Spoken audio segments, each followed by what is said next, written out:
राधे राधे। जय श्री कृष्णा, जय श्री श्याम, जय श्री राधे। आप सभी का स्वागत है मेरे नए ब्लॉग के साथ। मैं आज भगवान भोलेनाथ की पूजा करने वाली हूँ। आप सभी लोग बने रहना, जुड़े रहना, देखते रहना मैं कैसे पूजा आराधना करती हूँ। भगवान भोलेनाथ की कथा सुनाती हूँ सभी लोगों को, सभी भक्तजनों को कथा सुनाने जा रही हूँ। सभी लोग ध्यानपूर्वक सुनिएगा अच्छे से। जिस लोगों को पढ़ना नहीं आता है, बहुत से लोग हैं टाइम नहीं होता है, पढ़ना नहीं आता है, लोग फ़ोन चलाते हैं, पूजा के लिए टाइम नहीं मिलता है, वो लोग मेरी वीडियो देख सकते हैं अच्छे से पूरी कथा मैं सुनाने वाली हूँ इस व्रत में, इस पूजन में। आप लोग ध्यान से सुनिएगा। राधे राधे। जय श्री कृष्णा, जय श्री श्याम, जय श्री राधे। जय भोलेनाथ, हर हर महादेव। मैं भगवान भोलेनाथ की कैसे पूजा आराधना करती हूँ, आप लोग बने रहना, जुड़े रहना, देखते रहना। ये मैंने शिवलिंग लिया है, सभी के घर पे होगा, मेरे भी घर पे है। राधे राधे। जय श्री कृष्णा, जय श्री श्याम, जय श्री राधे। राधे राधे सभी भक्तजनों को। ओम नमः शिवाय, नमः शिवाय, नमः शिवाय, नमः शिवाय, नमः शिवाय, नमः शिवाय, नमः शिवाय, नमः शिवाय, नमः शिवाय, नमः शिवाय। हमको सोमवार वाले दिन घी का दीपक जलाना चाहिए। घी के दीपक ही जलते हैं भोलेनाथ को। वैसे डेली यूज़ में मैं तो तिली का तेल का ही दीपक जलाती हूँ, लेकिन जब सोमवार और शुक्रवार होता है स्पेशली मैं घी का दीपक जलाती हूँ। और इस व्रत को करने वाले को सभी को घी का दीपक ही जलाना चाहिए, तो मैं भी घी का ही दीपक जलाती हूँ। सोमवार के दिन अपने बाल नहीं धुलना चाहिए, क्योंकि कहते हैं जो बालों से जितनी बूंदें टपकती हैं तो उतनी हमारी पूजा व्यर्थ चली जाती है। तो जो दीपक जलाते हैं इससे संबंधित बहुत सारी बातें होती हैं। तो हमें अपने सोमवार के दिन, सोमवार को हमें अपने बाल नहीं धुलना चाहिए। व्रत करने वाले जो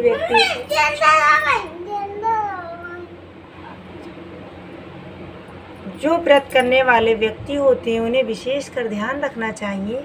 ये मैंने घी का दीपक जला दिया है भगवान भोलेनाथ को मैंने घी का दीपक जला दिया है। तो जो लोग स्पेशली सोमवार को व्रत रखते हैं उन्हें ख़ास तौर पे ध्यान रखना चाहिए कि हमें घी का दीपक ही जलानी चाहिए।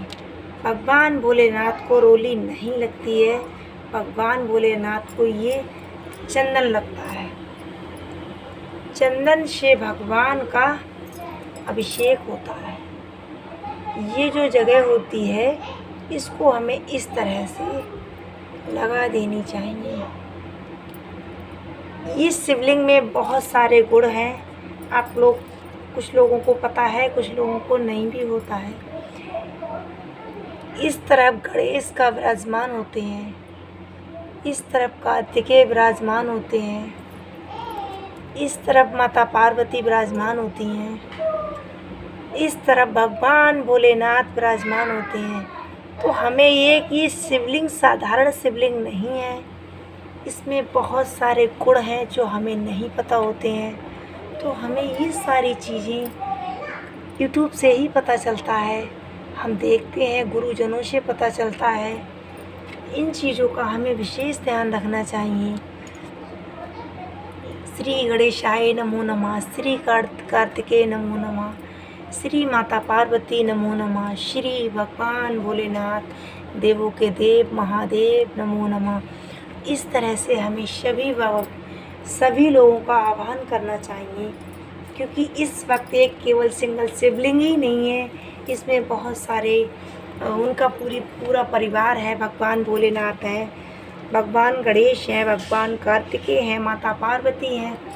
तो इन सारे सभी लोग हैं इस साधारण शिवलिंग में।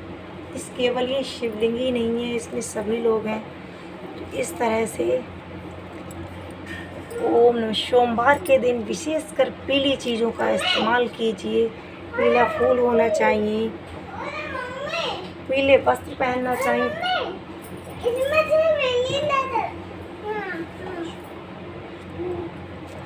पीले वस्त्र हैं, पीले फूल हैं, इन चीज़ों का हमें विशेष ध्यान रखना चाहिए।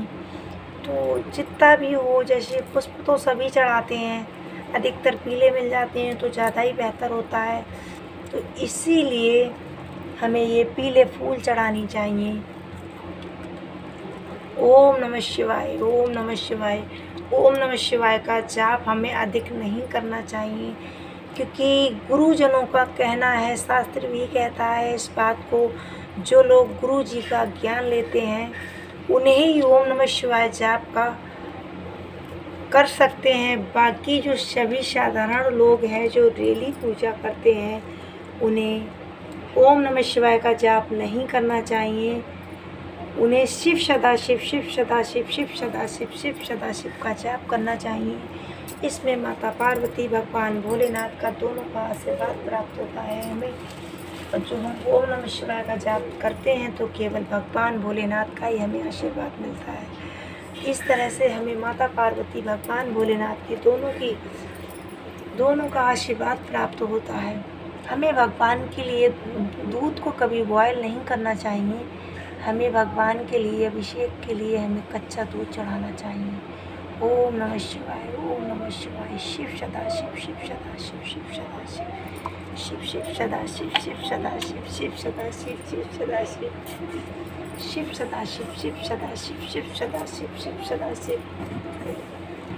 रोज़ तो कोई नहीं करता है, लेकिन सोमवार के दिन विशेष चीज़ों का हमें ध्यान रखना चाहिए। ये हमें शहद है, शहद भगवान पे चढ़ाना चाहिए, घी चढ़ाना चाहिए भगवान पे सोमवार के दिन, विशेष रोज नहीं। सोमवार के दिन हमें भगवान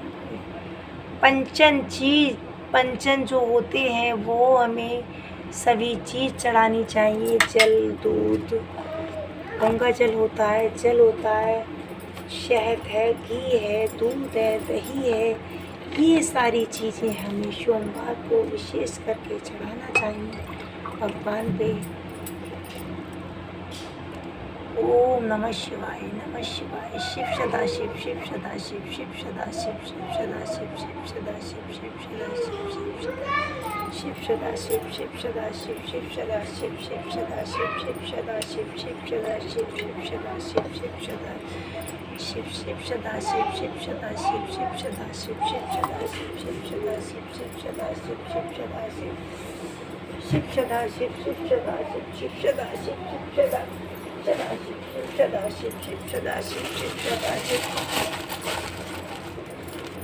हमें इस तरह से प्रसाद चढ़ा देना चाहिए जितना जिसको आता है। हर हर महादेव, जय जय शंभुनाथ, देवों के देव महादेव की जय, कार्तिकेय जय, गणेशाय नमः, जय माता पार्वती। इस तरह से हमें पूरा पूजन करने के बाद हमें भगवान भोलेनाथ की कथा सुनना चाहिए।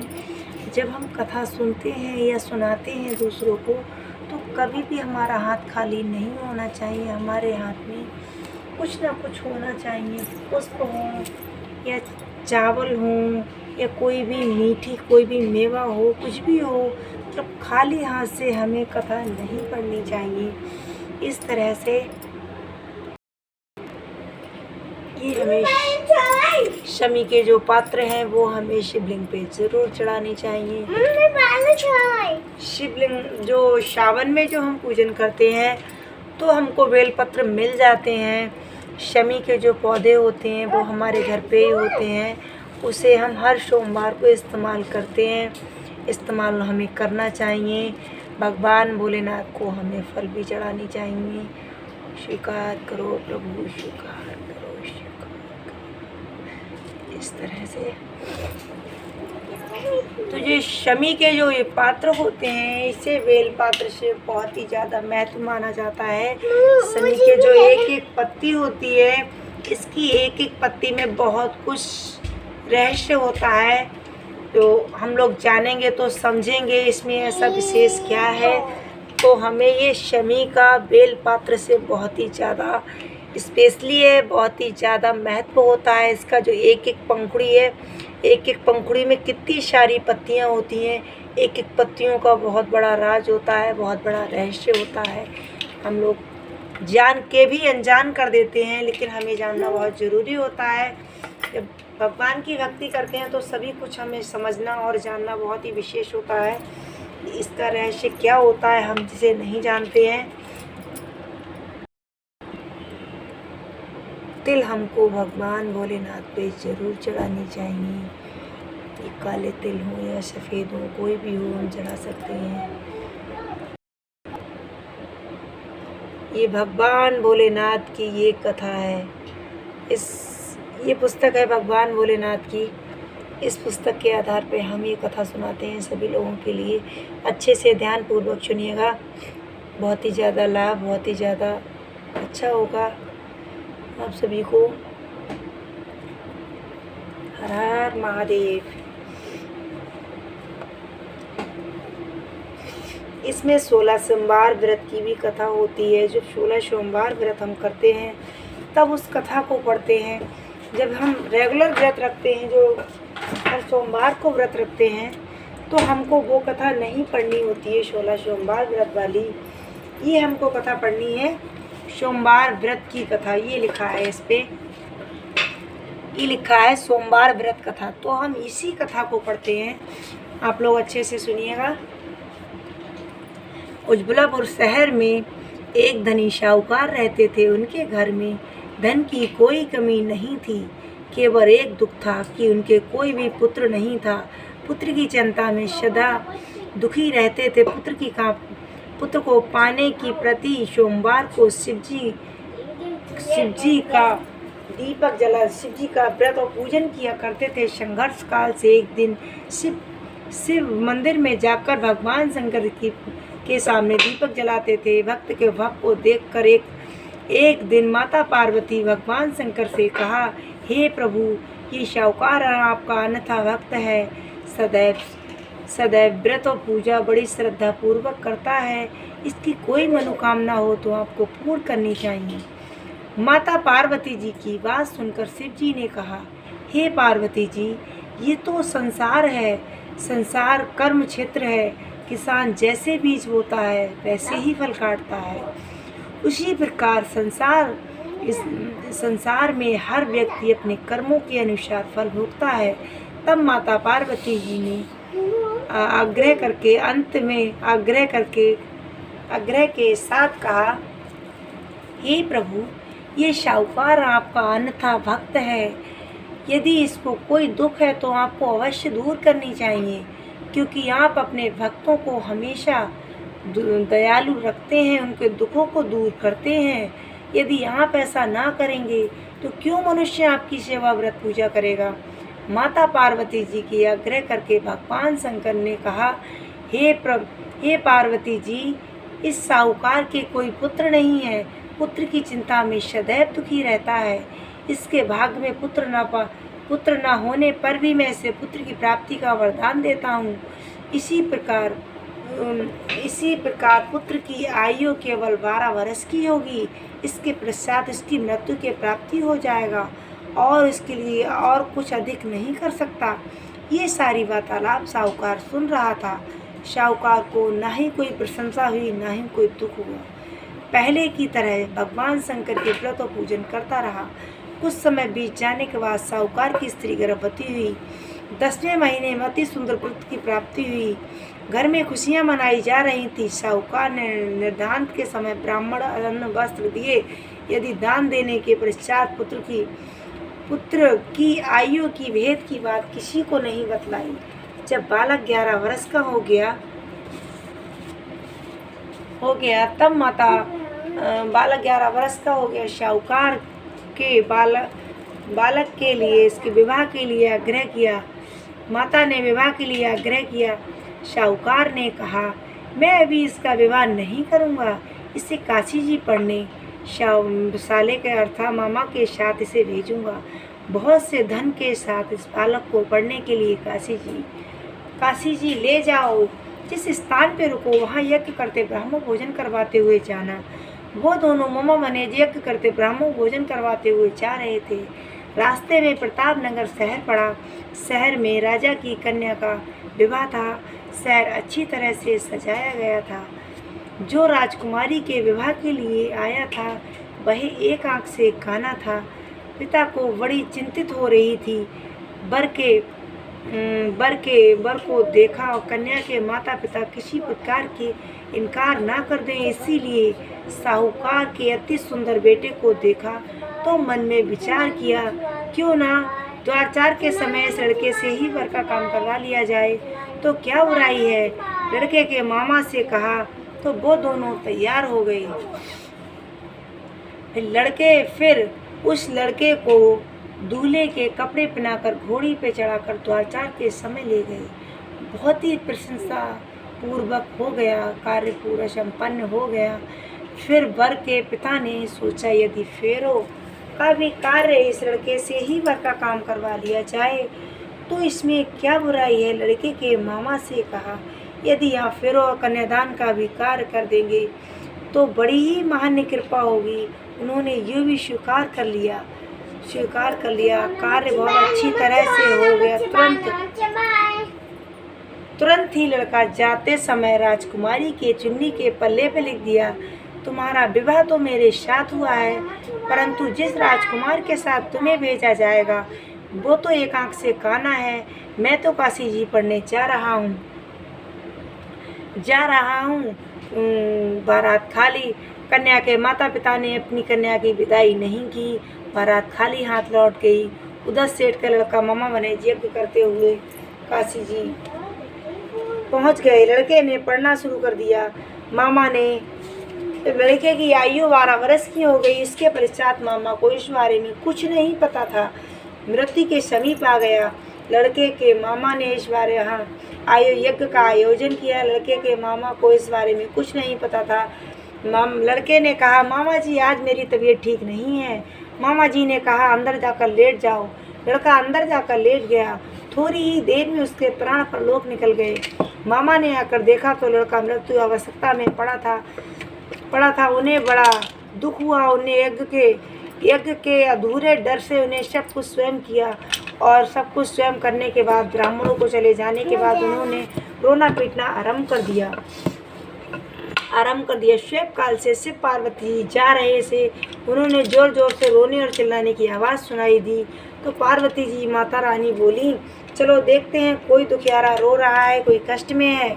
प्रभु कोई कष्ट में है। जब पार्वती माता ने आकर समीप जाकर देखा तो कहा, बहे ये तो उसी से लड़का मृत्यु अवस्था में पड़ा था। पार्वती जी बोली, हे प्रभु, उज्ज्वलापुर साहूकार का बेटा है जो आपके वरदान से उत्पन्न हुआ था। हे प्रभु, शिव जी बोले, हे पार्वती जी, इसकी आयु इतनी ही थी, इस कारण ये मर गया है। पार्वती माता ने कहा, हे प्रभु, इस बालक को आइए बढ़ाइए, नहीं तो इसके माता पिता तड़प तड़प कर मर जाएंगे। बार बार आग्रह करके भगवान शंकर ने उस लड़के को जीवित कर दिया। भगवान की कृपा से लड़का ओम नमः शिवाय करते उठ गया। माता पार्वती से पार्वती कैलाश चले गए। तभी मामा बने यज्ञ करते हुए घर की। इसी प्रकार ब्राह्मणों को दान भोजन करने के बाद घर की ओर चल दिए। उन्होंने प्रताप नगर जाकर पहुँचे। उन्होंने यज्ञ आरंभ कर दिया। राजा उधर से गुजर रहे थे। उन्होंने तुरंत ही पहचान लिया। वो अपने महल में ले गए, आदर और सत्कार किया, बहुत धन आभूषण वस्त्र दिए। अपनी राजकुमारी और पुत्री की बेटी जमाई की दोनों की विदाई की। विदाई के पश्चात मामा ने कहा, पहले मैं तुम्हारे घर जाकर सूचना दे देता हूँ। जब उन्होंने लड़के के माता पिता घर पे पहुँचे तो शाहूकार और उसकी पत्नी छत पे बैठे हुए थे। उन्होंने ये प्राण रख रखा था, यदि हमारा पुत्र सुकुलपुरत लौट आएगा तो हम राज्य खुशी नीचे उतर आएंगे, नहीं तो छत से गिरकर ही प्राण त्याग देंगे। इतने में आकर उन्हें सारा समाचार सुनाया। उन्हें विश्वासित नहीं हुआ। उन्हें शपथ कहा, तुम्हारा पुत्र व स्त्री बहुत से धन के साथ आया है। जो भी सोमवार का व्रत करता है, कथा को पढ़ता है, पाठ को सुनता है, उसे नानक लोक के सुख भोगने को मिलते हैं और उसे समाप्त मनोकामनाएं पूर्ण होती हैं। हर हर महादेव, जय जय भोलेनाथ, जय शंभुनाथ। ये कथा भगवान भोलेनाथ की है। ये सच्ची घटना है। सभी लोग इसको नहीं पढ़ना आती है वो सुन सकते हैं। जो लोग व्रत धारण करते हैं उनको इस कथा का सेवन जरूर करना चाहिए, अच्छे से सुनना चाहिए।